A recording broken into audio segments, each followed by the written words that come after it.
So, what is your how did you first get started with AFC touring the AFC and all of that stuff? And then you have like so much experience behind the scenes with other teams, like other schools, and you just do a lot of stuff all around. What other kind of stuff do you do besides your podcast and your writing that we know about? Let's see. Well, I do cover. I'm covering the AU Pro basketball, so that's fun to do that. Which, if you don't know AU Pro basketball, everyone talks about Unrivaled. AU Pro basketball is actually another league that involves women that play in the WNBA and overseas. Oh, It has players like now the new league Seattle Storm guard Lexi Brown has let's see, Izzy Harrison, who's been a veteran in the WNBA, has let's see, Sydney Colson, who a lot of people love. yeah. She's here as well. I mean, there's a lot of different WNBA and overseas talent that are here playing, and it's the way the game goes is I don't know if you know about how the game goes, but basically there's four captains, and the captains draft their team every week.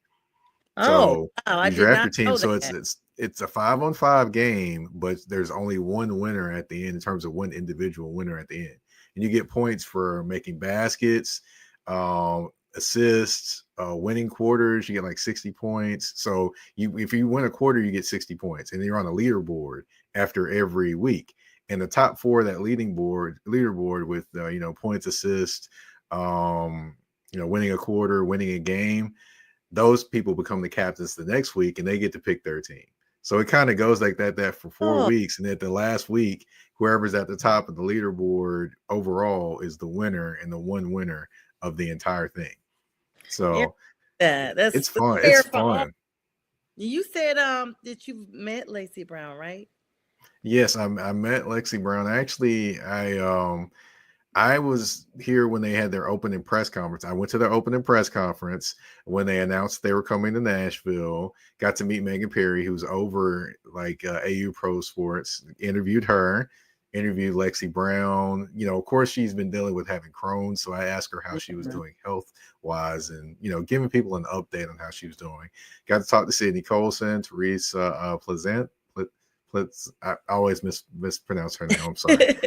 Everybody calls her Yeah. TP. So I Yes. got to talk to TP. So I got to talk to all of them. Got to go to a camp that they were having before the season, where they were doing the camp for girls coming out and teaching them basketball. They had like let's see, Shea Petty was out there, who was a guard. Oh wow. It was Izzy Harrison, her sister Dory Harrison, who played at Lipscomb University here in Nashville, and is I know also what David in. Lipscomb is. Yes, my friend Yep, graduated from there. One of my best friends. yep. She's having a birthday next month. We're the same age. We went to Harding Hmm. University our freshman year, and that's how I Hmm. met her in Arkansas. And then she transferred to Lipscomb. Okay, Nashville.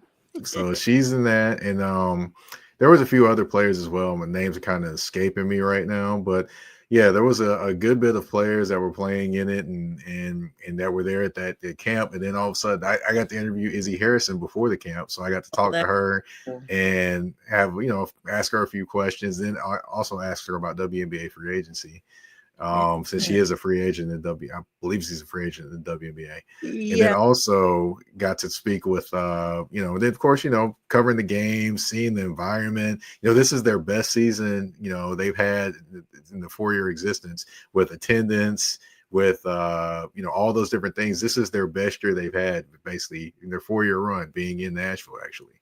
This is their first year in Nashville, but their best season they've had in their 4-year run so Yeah, far. it's such a big thing, with the WNBA now.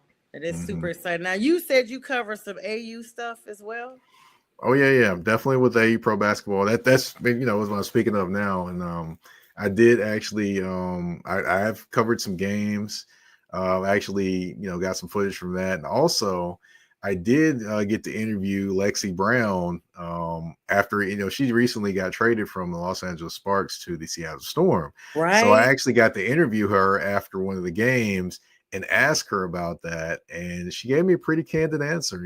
She's excited about that, and she's basically talked about how things were kind of tumultuous for her in terms of, being on the court, off the court, different head coaches and all those different things. So, definitely, it's good that she had that trust in me to actually, provide me that information and actually that story as well. So that was awesome. Awesome to be able to do that and just to get interact with the players. They're always very, very kind, very, very forthcoming, and always just cool people. And I mean, I love it. I mean, honestly, this is kind of a preview or kind of a show for Nashville to say, hey, maybe we can have a WNBA team because there's a team to get put together with Candace Parker, former governor here, Haslam, Faith Hill, and Tim McGraw. They're putting together a team to bring the summit here. The team would be called the Summit after Pat Summit. That's where I think that they're trying to name so it. Cool. Mm-hmm. I saw Faith Hill in person. So you and I kind of talked before I started recording. I have family in Nashville. Unfortunately, it's just my cousin now, but it was my aunt and uncle and my cousin. And my cousin and her husband, they retired from Davidson County Sheriff's Office. Shout out to them. 30 plus years, both of them. And they have a son that is an adult now. And so, and they all, well, my cousin and the son attend Schrader Lane Church of Christ in Nashville. I know where that is. Yes, and so that's on Trinity Lane, I think. Yes, it is. So earlier when you said that, I was like, Trinity sounds familiar. And so now like how we're talking. You're like, okay, this girl do know Nashville a little bit, just because I've been to Nashville maybe 3 or 4 times visiting them as a kid and as an adult as well. And I talk to my cousin Pam all the time. Like she's the only child, so we really call each other sister because she's my dad's first cousin, but she's only like 9 years older than me, so we're kind of like in the same age bracket. She might be maybe 10 years, but still not too far ahead of me. But yeah, so I mean, it's such an exciting things you have going, and I know you have. I was wanting to know, how you got started. Did you just, one day decide, hey, this is what I'm gonna do, or did you have any like formal education that you decided to study, or what made you just pick up the pen or keyboard or what have you and just start journaling? Well, actually, I just had a lot of opinions and honestly, picked up a BlackBerry and started writing on a BlackBerry. This shows my age, but yeah, I did not. It was called the Everyday Man Sports Blog. That is the original thing that I started writing on. I couldn't write, but maybe like 250 words at that time. So I wasn't very skilled at it, but I just kept going and going and going. I'd write 1, maybe 2 articles a day, be NBA, NFL, anything.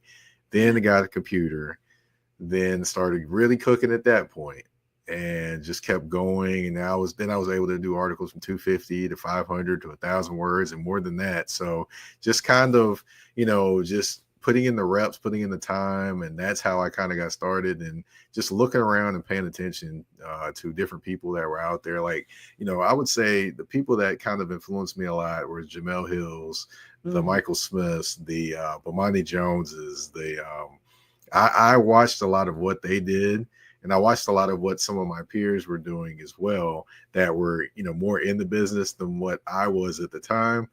So to kind of get tips on things, what not to do, what to do, and then also asking questions of them if they were within earshot or receptive to me asking them questions as well. So I've talked to, I don't know if you know Mr. Bill Roden, but yeah.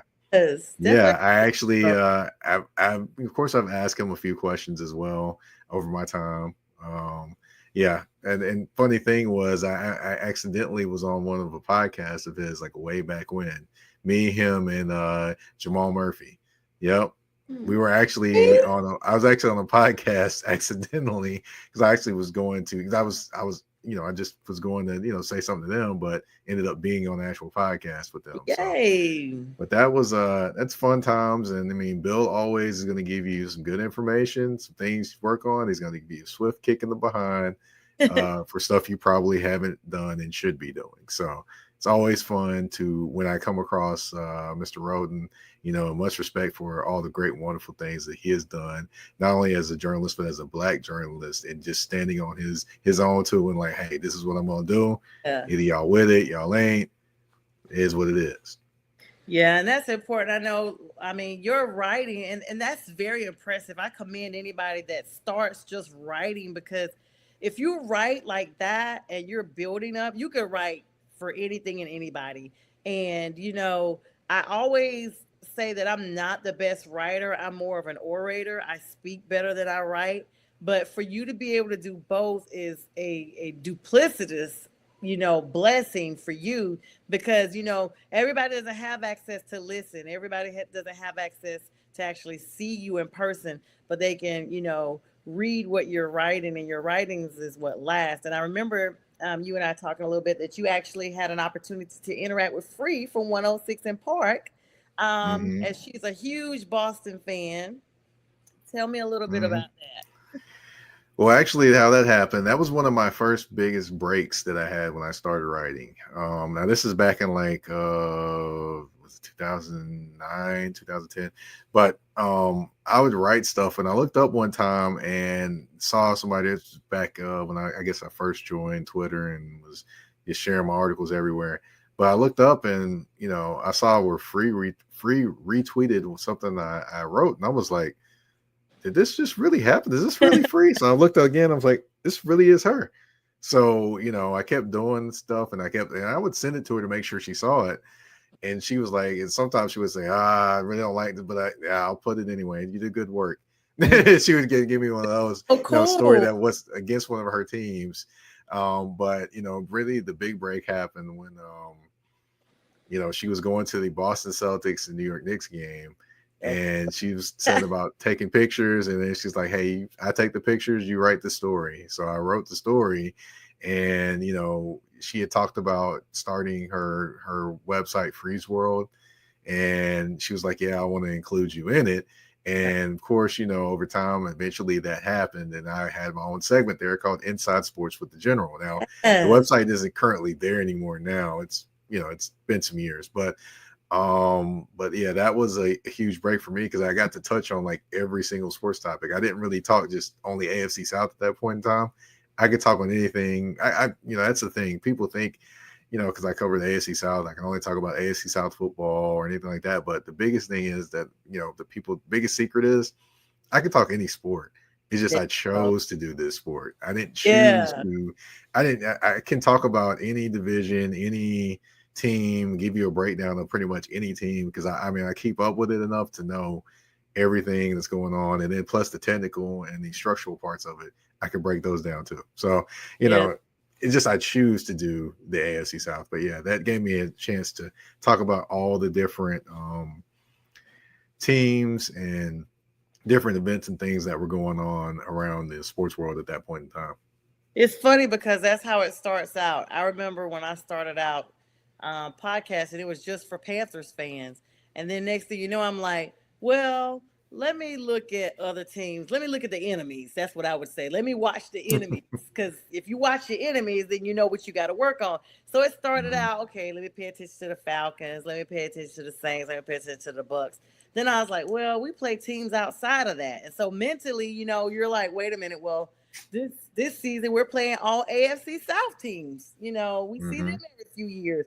So now I gotta watch them. And so then before you know it, it just blossoms. It's like a puzzle. You're like watching from four to four to four to four to four. Now you're up to 32 teams. And it makes Mhm. it more interesting and fun, especially like if you're like how my team was, we weren't doing well. So at least gives you at least the still enthusiasm of, the game itself. And I used to love NBA more than anything. Then, once I got on the network, I was actually just doing all football for a long time because I kind of once the Panthers went to the Super Bowl, it just my group morphed to the time that's Mhm. all I could talk about was just Panthers, Panthers, Panthers. And I mean, it was even non-Panthers fans that were just following us because they were like, y'all are undefeated. We just want to follow y'all. Like, this is amazing. And then, we lost that one game of all teams to the Falcons, the city I live in. I literally was crippled from leaving that game. I literally felt like I couldn't even get out of my seat because I was like, of Mm. all teams we lose to, I gotta see these people. And back then I had flags all over my truck and like you just knew I was a Panthers fan. The reason why I don't do it anymore now is because I got a newer truck and I saw that it kind of leaves like a little gap in the window. And number two, I Mm-hmm. would always forget that those flags were on my windows. And if it was a warmer day, I would crack the window and it'd be too late. I've lost flags on the interstate because as soon as I hit the button, they were gone. And I was like, no, and there's no way I can pull over on 85 and go back and get these flags, you know.